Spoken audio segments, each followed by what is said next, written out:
জীবনের প্রথম স্বামীকে না বলে ঘুরতে চলে যাচ্ছি। আর না বলে যাওয়ার কারণে আমার সাথে যে এটা ঘটবে আমি তা কখনো কল্পনা করিনি।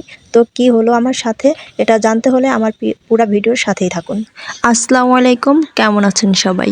আশা করি ভালো আছেন। আল্লাহর রহমতে এবং আপনাদের দোয়ায় আমি অনেক ভালো আছি। তবে আজকে একটু বেশি ভালো আছি, কারণ হচ্ছে আমি ঘুরতে যাইতেছি। গ্রামে থাকি আমি, শ্বশুরবাড়ি নদীর ওপার একটা দ্বীপের ভিতরে। কোথাও ঘুরতে যাব তো দূরের কথা, কখনো বাজারও যাওয়া হয় না। প্রয়োজনীয় কোনো জিনিস কিনতে সবসময় কি সবাইকে দিয়ে হয়? তো আমি আমার বাবার বাড়িতে বেড়াতে আসছি। সেখান থেকে আমি আমার স্বামীকে ফোন দিয়ে বললাম আমি একটু বাজারে যাব। সেটা শুনে সে বলল, কেন যাবা, কার সাথে যাবা? তো আমি বললাম আমার বান্ধবীর সাথে। বান্ধবীকে আবার সে চেনে, মানে আমার পাশের বাড়িতেই। তো এসব শোনার পরে সে বলল, ঠিক আছে যাও, তো সাবধানে যেও আর তাড়াতাড়ি আইসো। আমি বললাম ওকে। তো আজকে আমি যেখানে আসছি আমাদের বাড়ি থেকে এখান 20 টাকা ভাড়া। আর 20 টাকা ভাড়ার পথ এইটুকু বলতে পারিনি স্বামীকে সাহস করে, কারণ সে কখনোই আমাকে কোথাও ঘুরতে নিয়ে যায়নি বা সে এসব কখনো পছন্দ করে না। তবে সে ঘুরতে যাবে এটা সে খুব সুন্দর করেই পছন্দ করে থাকেন। এটা কি কোনো কথা? প্রতিটা মানুষেরই তো কোনো না কোনো চাওয়া থাকে, শখ থাকে।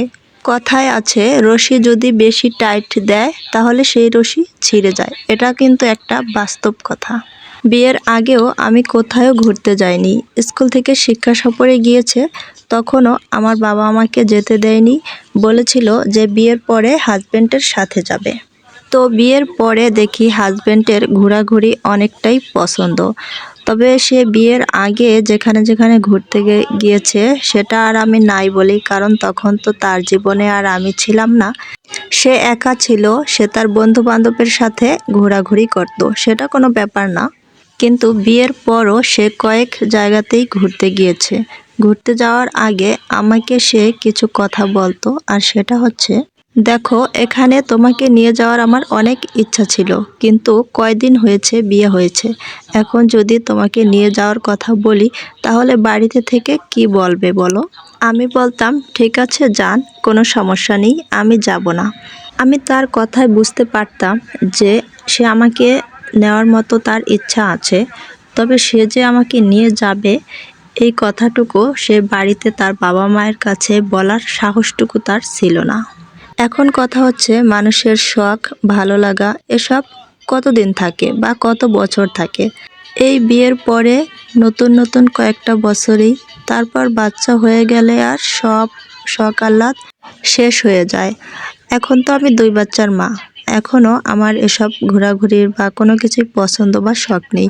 তবে আজকে আমি এখানে আসছি হচ্ছে আমার বান্ধবীর রিকোয়েস্টে। বান্ধবী আমাকে বলল, জীবনে তো কোথাও ঘুরতে যাসনি, তো আজ চল আমার সাথে, আমরা দুজন একটু ঘুরে আসি। সারাটা জীবন তো বাবা মাকে ভয় পেয়েই ঘরে বসে জীবনটা কাটিয়ে দিলাম।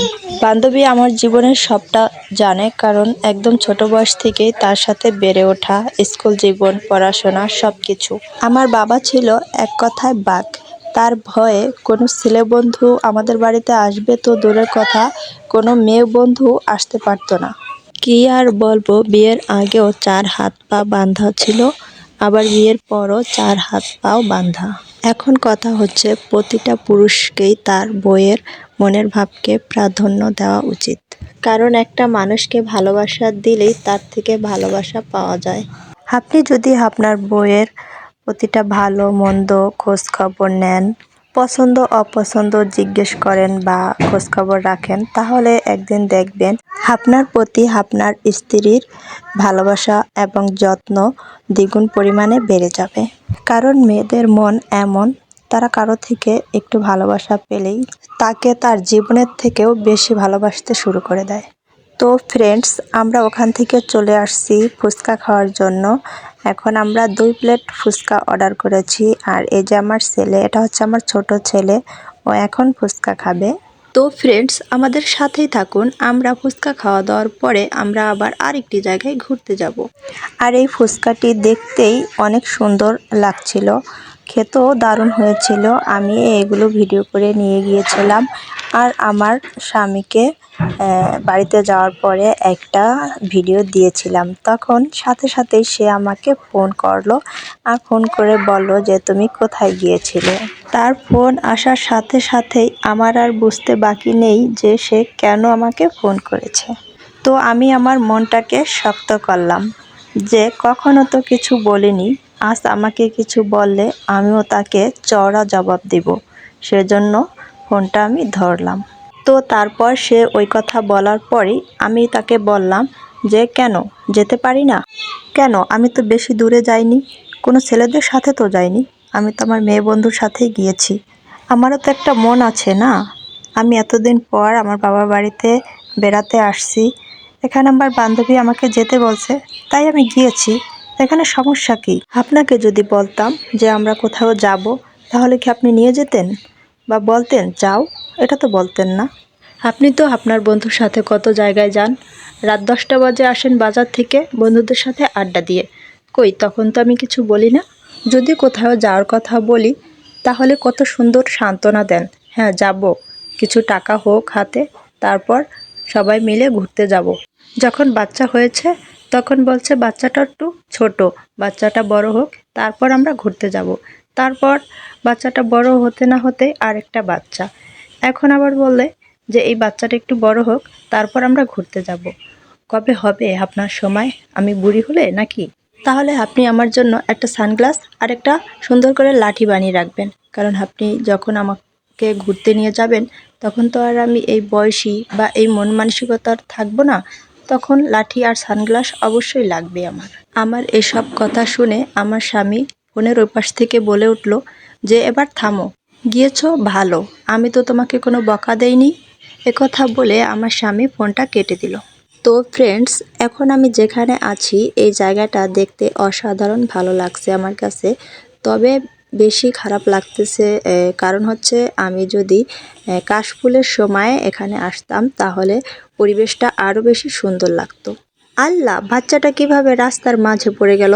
এই বাচ্চাটিও এখানে ঘুরতে এসেছে তার মা বাবার সাথে, আর বাচ্চাটির মা আর বাবা আমাদের পাশেই ছবি তোলা নিয়ে খুব ব্যস্ত ছিল। দেখুন বাবা মায়ের একটু অসচেতনার জন্য বাচ্চাটির কত বড় দুর্ঘটনা ঘটতে যাচ্ছিল। আর আমি তো আমার ছেলেকে খুব সচেতনার মাধ্যমে দেখে রেখেছি, কারণ হচ্ছে আমি তো এমনিতেই না বলে এসেছি, তার উপর যদি আবার কোনো ক্ষয়ক্ষতি হয় তাহলে তো আমাকে শেষ করে ফেলবে। আর আমার বান্ধবীও বারবার বলতেছিল যে ওকে দেখে রাখিস, না হয় কিন্তু আমাদের সবাই 12টা বাজাবে। এখানে অনেক ছেলে মেয়েরাই এসেছে, তো আমরা তাদের থেকে অনেকটা দূরে যেয়ে তারপর ভিডিও করছি আর বারবার এদিক সেদিক তাকাচ্ছি, কারণ কখনো তো এইভাবে আসা হয়নি ঘুরতে।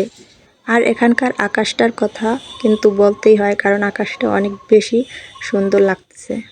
আর এই কথাটিও বলতে হয় যে এই যে আমার সাথে যে আমার বান্ধবীকে দেখলেন সে কিন্তু আনম্যারিড, একই সাথে পড়াশোনা পথ চলা, কিন্তু সে আনম্যারিড আর আমি বুড়ি, মানে 2 সন্তানের মা।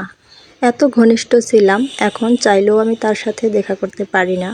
তো আমি আমার শ্বশুর বাড়িতে গিয়েও আমার এই বান্ধবীটাকে আমি অনেক অনেক বেশি মিস করে থাকি।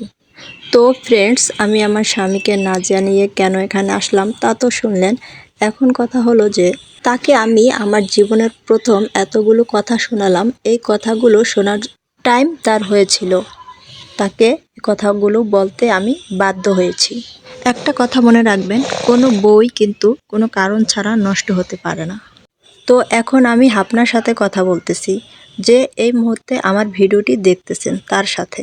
আপনাকে বলি, আপনার প্রিয়জন আপনাকে না বলে কোথাও যাবে, আপনার সাথে খারাপ আচরণ করবে, এটা পাওয়ার আগেই বা দেখার আগেই আপনি আপনার প্রিয়জনকে তার ভালো লাগা মন্দ লাগা পছন্দ অপছন্দর জিনিসগুলোর খোঁজ নিন। 1000 টাকা খরচ করে বা লাখ টাকা খরচ করে দূরে কোথায় না গিয়েও তাকে সপ্তাহে 1 দিন, তা যদি না পারেন 15 দিনে 1 দিন, তাও যদি না পারেন অন্তত মাসে 1 দিন তাকে কাছের কোনো একটা জায়গায় নিয়ে যান। এতে করে দুজনেই ভালো থাকবেন এবং সংসারে কোনো ঝামেলা হওয়ার লক্ষণও দেখা দিবে না। তো ফ্রেন্ডস, আজকের ভিডিওটি যদি একটু হলেও ভালো লেগে থাকে তাহলে এই ভিডিওটিতে একটা লাইক দিয়ে যাবেন আর আমার ছোট্ট চ্যানেলটি সাবস্ক্রাইব করে যাবেন।